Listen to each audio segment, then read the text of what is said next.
Executive functioning for the ADHD brain, from stuck to unstoppable, beat task paralysis, build better systems, and finally follow through. By Marlow Hayes. Introduction. The physics of the stuck brain. The silver whistle felt heavy in Herb Brooks' hand. It was cold, made of polished metal, and hung from a simple black string. To anyone else, it was just a tool to start a drill. But in the winter of 1980, in a small town called Lake Placid, that whistle represented a new way of thinking. Herb wasn't just a coach. He was a man trying to solve a puzzle that everyone said was impossible.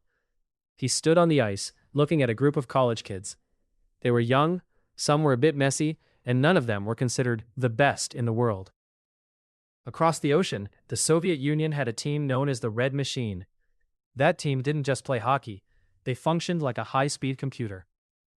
They had won every major game for years. They were faster, stronger, and more disciplined. Every expert in the world said the Americans had zero chance of winning. It was like a bicycle trying to outrun a jet engine. Herb didn't try to make his players better at being the Soviets. He knew they couldn't win by playing the old way. Instead, he changed the system. He looked at how his players' brains worked. He saw their speed, their creativity, and their ability to react to chaos. He built a playbook that used those strengths instead of trying to force them into a box where they didn't fit. When the final buzzer sounded and the Americans won, the world called it a miracle. But it wasn't magic. It was what happens when you stop fighting your nature and start building a world that actually supports how you move. Most people with ADHD feel like those college kids. You are standing on the ice, looking at a red machine of a world. The world expects you to be a certain way. It expects you to be on time, to finish what you start, and to keep your desk clean. When you can't do those things, you feel like a failure. You feel like you're fighting an opponent you can never beat. This book is your whistle. It is the start of a new system. We aren't going to try to turn your brain into a neurotypical machine. We are going to change the mechanics of how you play the game. The weight of the wall of awful. Think about a task you've been putting off. Maybe it's a stack of mail on the kitchen counter. Maybe it's a report for work that has been sitting as a blank white screen for 3 days. To someone else, it looks like a simple job. Just sit down and do it, they say. But for you, it doesn't feel like a small task. It feels like a mountain. When you look at that stack of mail, you don't just see paper. You feel a physical weight in your chest. Your brain starts to buzz with 1,000 reasons why you should do something else, anything else. Instead, you might find yourself suddenly very interested in cleaning the baseboards or researching a random fact about vintage watches. This is what experts call the wall of awful. Every time you fail at a task, every time you get distracted, and every time someone tells you to just try harder, you add a brick to this wall. Eventually, the wall gets so high that you can't even see the task on the other side. You aren't being lazy. You are staring at a fortress of shame and fear, and your brain is trying to protect you by looking away. This stuckness has a name: executive dysfunction. If your brain were a big company, your executive function would be the CEO. The CEO is supposed to look at all the different departments: memory, focus, emotions, and action, and tell them what to do. In an ADHD brain, the CEO is often out to lunch, or maybe they're in the back room looking at a really cool butterfly. Without a boss to direct the flow, everything happens at once, or nothing happens at all. You have high intelligence. You have great ideas.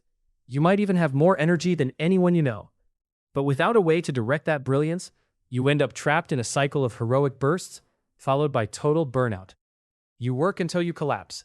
Then you feel guilty because you can't keep it up.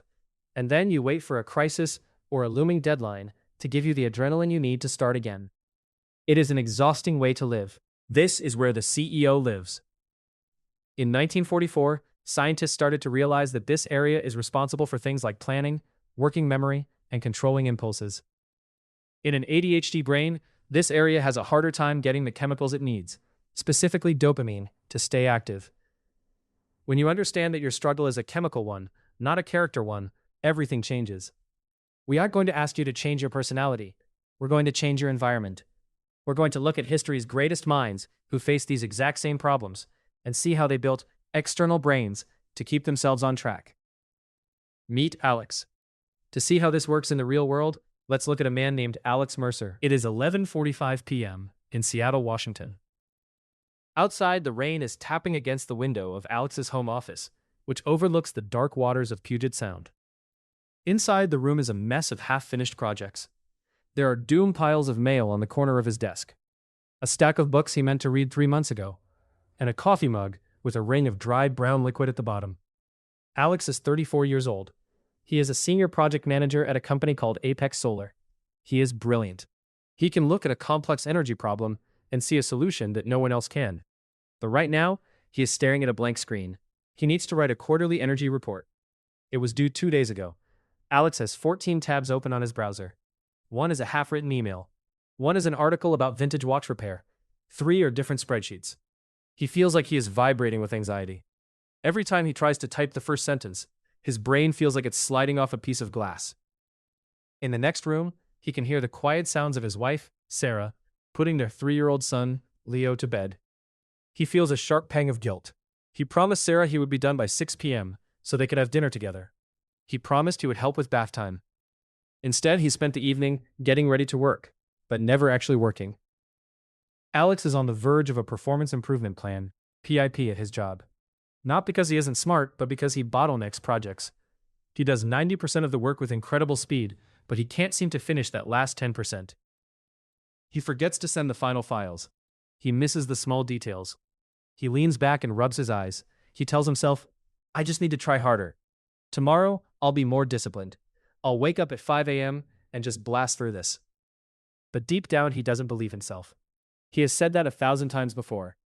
He feels like he is failing his family, his boss, and himself. He feels fundamentally flawed. Alex doesn't realize it yet, but he is trying to run a marathon with his shoelaces tied together. He isn't lazy. He is just trying to use an internal system that his brain isn't built to handle. He is at his lowest point, but he is about to discover that the solution isn't more effort. It's a different game plan. The roadmap ahead, we are going to follow Alex on his journey from a stuck underachiever to a system architect. Along the way, we will meet some of the greatest minds in history who shared his struggles. We will look at Leonardo da Vinci. He was perhaps the greatest genius to ever live, yet he was famous for never finishing his work. We will learn why even a genius needs a strategy for activation energy. We will study Thomas Edison. He didn't rely on his memory to build the light bulb. Of systems and people to do the remembering for him. He will show us how to build our own external brains. We will learn from Eleanor Roosevelt. She shows us how to manage the emotional flood of ADHD, how to stay calm when our feelings want to take over the ship. Here's how the journey will look. The physics of starting. We will break down why the easiest tasks feel like mountains, and how to lower the activation energy, so you can start without the struggle. The interest-based brain. You will learn the 5 triggers that unlock your focus, and how to gamify the boring stuff. Designing your world. We will move from internal struggle to environmental control. You will learn how to set up your home and office so they work for you, not against you. Mastering time and memory.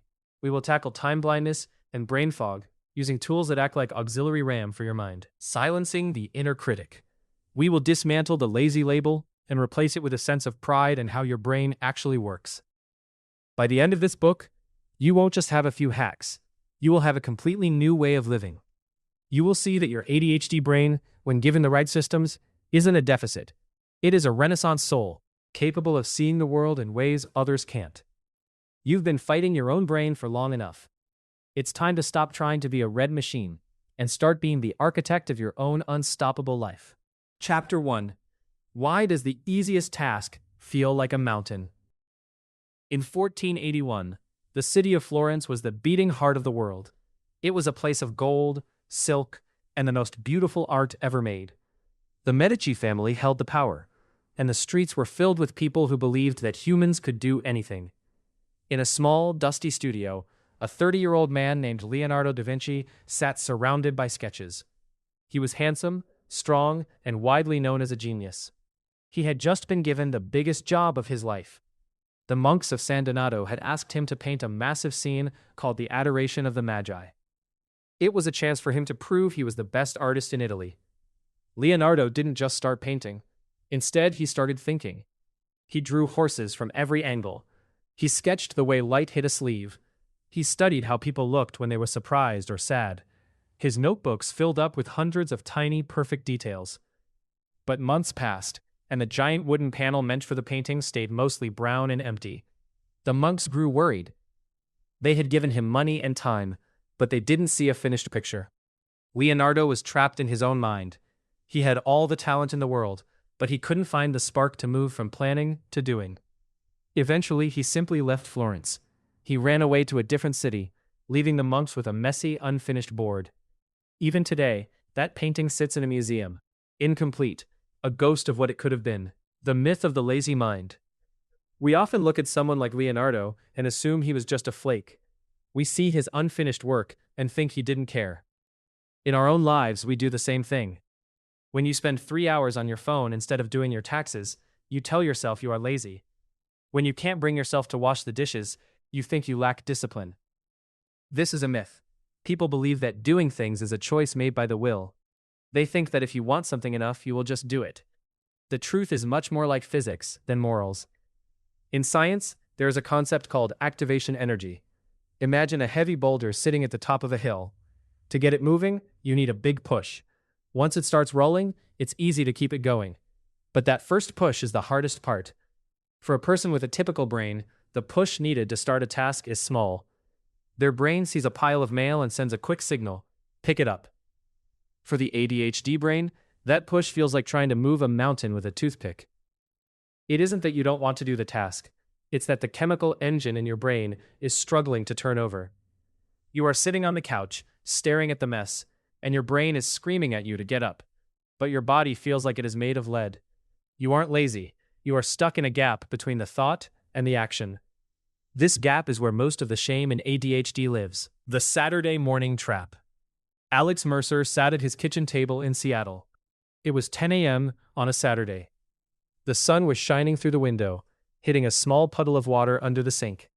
The drip, drip, drip had been going on for 3 days. Alex had the wrench on the table. He had the new washer in its plastic bag. He had even watched a video on how to fix it. He knew exactly what to do. But he wasn't doing it. Instead, Alex was scrolling through a social media thread about ancient Roman concrete. He didn't care about concrete, but his brain was hooked on the information. Every time he finished a post, he felt a tiny spark of interest. It was better than the heavy feeling he got when he looked at the sink. Out of the corner of his eye, he saw his wife, Sarah, walk into the room. She didn't say anything, but she looked at the puddle and then at him. "Are you ever going to start that?" she asked quietly. The question hit Alex like a physical blow. He felt a wave of heat rise up his neck. He wasn't angry at her. He was angry at the fact that he was locked in his own chair. "I'm getting to it, Sarah," he snapped. "I just need a minute." Sarah sighed and walked away to put their son, Leo, down for a nap. Alex felt terrible. He wanted to be the kind of husband who fixed things.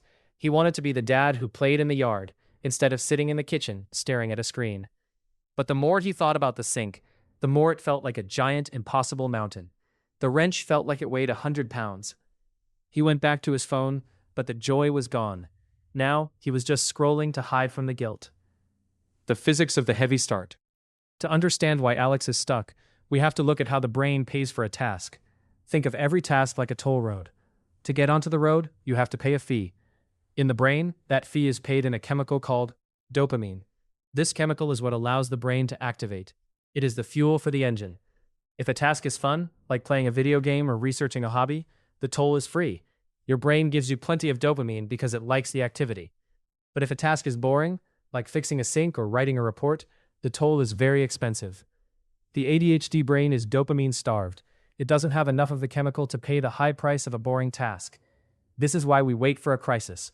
When a deadline is 5 minutes away, or when someone is yelling at us, our brain suddenly gets a rush of adrenaline. Adrenaline is like a fake version of dopamine. It pays the toll, but it leaves us feeling exhausted and burnt out. This is why many of us only feel productive when everything is on fire. We are waiting for the crisis to give us the fuel we can't find on our own. Leonardo da Vinci likely felt this same struggle. He was famous for being interested in everything. He studied the flight of birds, the flow of water, and the anatomy of the human eye. These things were exciting. They paid the toll easily.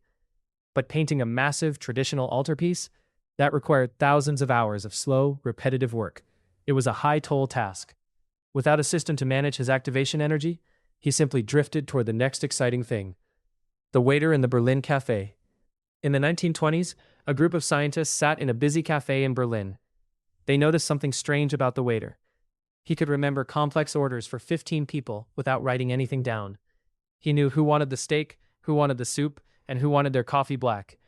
But the moment the food was delivered and the bill was paid, the waiter forgot everything. If you asked him 2 minutes later what the table had eaten, he had no idea. A student named Bluma Zygarnik was fascinated by this. She discovered what we now call the Zygarnik effect. Our brains are designed to remember unfinished things. An open task creates a kind of mental tension. It stays alive in our working memory, poking at us and taking up space. For someone with ADHD, this is a nightmare. Because we have so much trouble starting tasks, we end up with dozens of open loops. The leaking sink, the unreturned email, the half-folded laundry, and the library book that's 3 weeks late. Each of these things is like a browser tab left open on a computer. If you have 50 tabs open, the computer starts to slow down. Eventually, it freezes. This is why Alex feels so heavy. It isn't just the sink. It's the weight of every unfinished task in his life pressing down on him at once. When he looks at the sink, his brain doesn't just see a leak. It sees a reminder of all the ways he is failing. This makes the mountain of the task even taller. Breaking the seal. If the problem is activation energy, the solution is to lower the cost of starting. We have to stop trying to climb the mountain and instead focus on breaking the seal. There are 2 main ways to do this. The 2-minute rule. If a task feels too big, you are looking at the whole mountain. You need to look at the first 2 inches. Tell yourself you aren't going to fix the sink. You are just going to stand up and touch the wrench. That's it. Often, once you have the wrench in your hand, the cost of the next step drops. The hardest part is the transition from not doing to doing. If you can make the first step so small, it's impossible to fail. You can trick your brain into starting. The 5-second rule. This is a tool used to bypass the thinking part of the brain. When you have the impulse to do something, you have a very short window before your brain starts to talk you out of it. Your brain will tell you it's too hard, or you're too tired, or you'll do it tomorrow. To beat this, you count backward. 5, 4, 3, 2, 1, go. The counting takes up the space in your brain where the excuses live. On 1, you physically move. You don't think. You just move. When Alex finally put his phone down, he didn't think about the sink. He thought about his feet. He told himself, I am just going to stand up and walk to the cupboard. He didn't promise to fix the leak. He just promised to move. Once he was standing, the heaviness lifted just a little bit. He reached under the sink and touched the cold pipe. He was no longer in the waiting phase. He was in the doing phase. The cost of the unfinished. We must realize that the unfinished life is not just about missed deadlines. It is about the emotional toll. Every time we fail to start a task, we lose a little bit of trust in ourselves. We start to believe that we are people who don't follow through. We start to hide. Leonardo da Vinci's unfinished paintings weren't just lost art. They were a source of deep pain for him. In the margins of his notebooks, among the drawings of flying machines and human hearts, he wrote the same phrase over and over. Tell me if anything ever was done. Tell me, tell me. He was a man haunted by his own inability to finish. He knew he was brilliant, but he felt like he was failing. You are likely carrying that same weight. You have ideas that could change your life. You have projects that could help your family, but they are trapped behind the mountain of initiation. You are simply a pilot trying to fly a plane with a fuel system that takes a long time to warm up. The challenge. Stop looking at your to-do list as a test of your character. It is not a list of reasons why you are good or bad. It is simply a map of things that need a certain amount of activation energy. When you feel stuck, stop asking yourself, why can't I just do this? That question only leads to shame, and shame is the heaviest weight of all.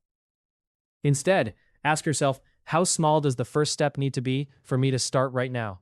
If you can't write the report, can you open the blank document? If you can't do the dishes, can you wash 1 spoon? If you can't fix the sink, can you just pick up the wrench? Your mountain isn't as tall as it looks. It's just very steep at the bottom. Once you find a way to get your feet moving, even just an inch, the physics of the world will start to work for you instead of against you. What is one mountain in your life that you have been staring at for weeks? If you took away the shame and the shoulds, what is the smallest, simplest way you could break the seal on that task in the next 5 minutes? Chapter 2. Interest-Based Nervous Systems. The Physics of the ADHD Brain. Mark sits at his kitchen table with a single piece of paper in front of him. It is a simple form for his insurance company. All he has to do is sign his name, fill in his address, and put it in an envelope. It should take 3 minutes. He has the pen in his hand, He has the envelope. He even has a stamp. 2 hours later, Mark is still at the table. The form is blank. But Mark has been very busy. He spent 45 minutes researching the history of the Postal Service. Then he spent another hour looking at vintage fountain pens on an auction website. He even watched a video on how to grow organic tomatoes in small pots. He feels exhausted. He feels like a failure. He tells himself he is lazy. He wonders why he can spend hours learning about tomatoes but cannot spend 3 minutes signing a piece of paper. This is the central mystery of the ADHD brain. It is not that people with ADHD cannot focus. They can focus so hard that the world around them disappears. The problem is that they cannot always choose where that focus goes.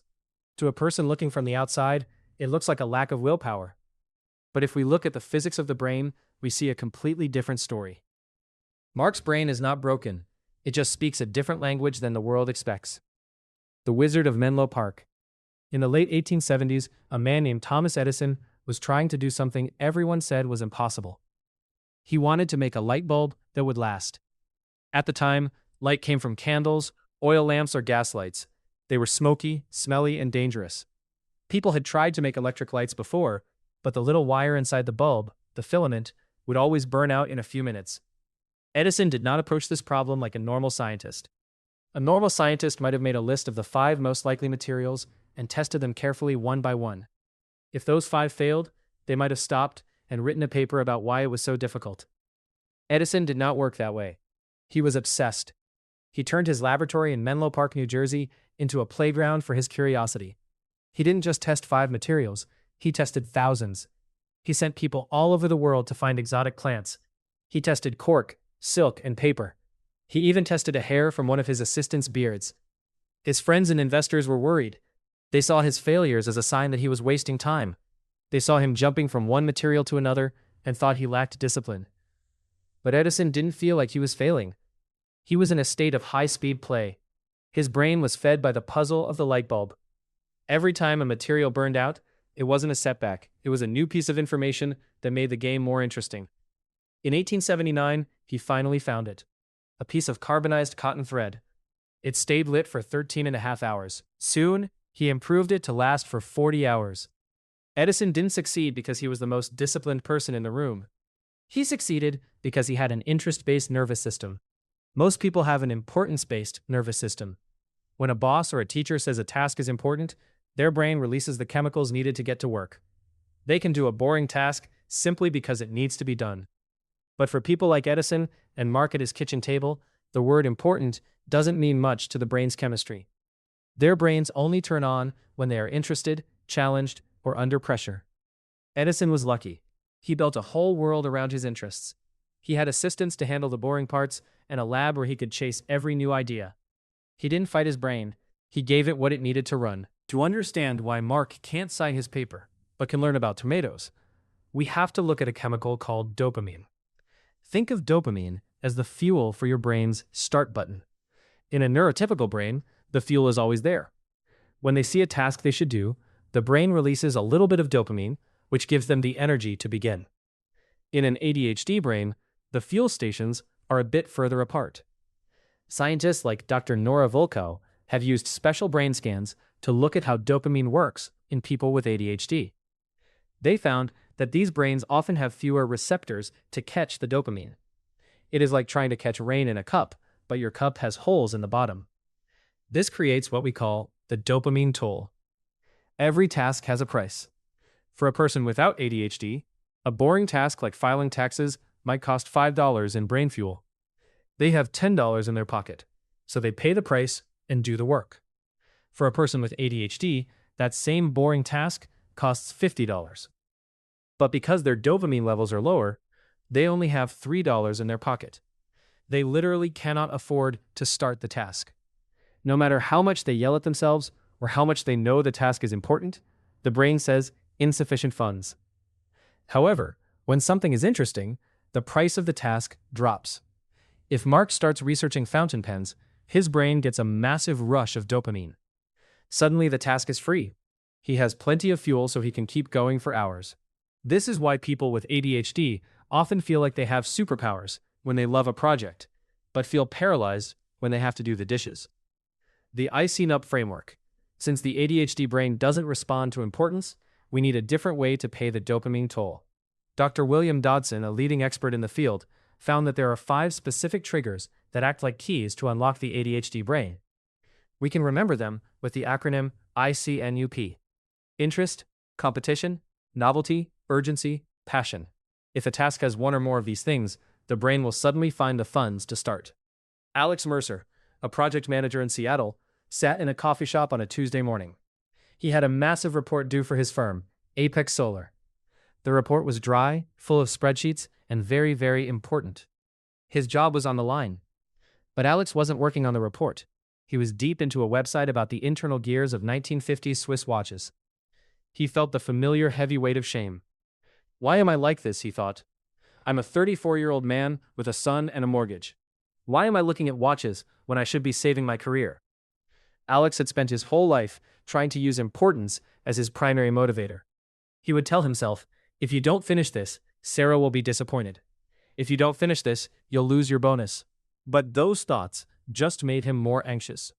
And anxiety actually makes it harder for the brain to access dopamine. Then, he remembered the ICNUP framework he had recently read about. He looked at the watch website. Why was he so focused on it? It was interest and novelty. The gears were a puzzle he hadn't seen before. He looked at his boring solar report. How could he make it fit the framework? He decided to try competition. He set a timer on his phone for 20 minutes and made a bet with himself. Could he finish the first 3 pages before the timer went off? If he won, he would allow himself 10 more minutes of watch research. As soon as the timer started ticking, the price of the task changed. It wasn't a boring report anymore. It was a race. His brain saw the ticking clock and released the dopamine he needed. He finished 4 pages instead of 3. For the first time in weeks, he wasn't fighting his brain, he was playing with it. Breaking down the keys. The ICNUP triggers aren't just for work. They can be used for anything that feels too expensive to start. Interest is the most obvious. If you can find a way to make a task relate to something you already love, you've won. If you hate cleaning the kitchen but love listening to true crime podcasts, you can bridge the interest. You tell your brain, we aren't cleaning, we are solving a murder mystery, and our hands happen to be moving a sponge. Competition doesn't always mean competing against other people. It can be a beat-the-clock game, like Alex played. It can be trying to do a task better than you did it last time. The brain loves to win. Even a small win provides a hit of dopamine that can carry you into the next task. Novelty is about making things new. The ADHD brain is boredom sensitive. If you always do your homework at your desk, your brain eventually stops seeing the desk as an active place. Try moving to a different chair. Try using a purple pen instead of a black one. These small changes signal to the brain that something new is happening, which triggers curiosity. Urgency is the trigger most people with ADHD know best. This is why many students wait until the night before a paper is due to start writing. The deadline creates a surge of stress hormones that act as a substitute for dopamine. While urgency works, it is also very tiring. It leads to burnout. The goal of this book is to help you use the other 4 triggers so you don't have to rely on urgency all the time. Passion is about the why. If you feel that a task is helping someone you care about or supporting a cause you believe in, your brain is more likely to engage. Alex realized that his solar report wasn't just about numbers. It was about getting clean energy to a school in a poor neighborhood. When he focused on the children who would benefit, his passion trigger helped him push through the boring data entry. The science of the shiny object. We often hear that people with ADHD are easily distracted. It's as if their brain is a radio that is constantly scanning for a better signal. This is actually a very smart survival strategy from a long time ago. In the wild, a person who noticed every small movement in the grass was more likely to find food or avoid a predator. Today, we don't live in the wild, but the brain hasn't changed. When Mark is trying to sign his insurance form, his brain is scanning for signals. The insurance form is a very weak signal. The history of the Postal Service is a very strong, high dopamine signal. His brain naturally jumps to the stronger signal. This is why trying harder rarely works for people with ADHD. You cannot willpower your way into a higher dopamine state. It would be like trying to make a car move by pushing it from the inside. You have to put fuel in the tank.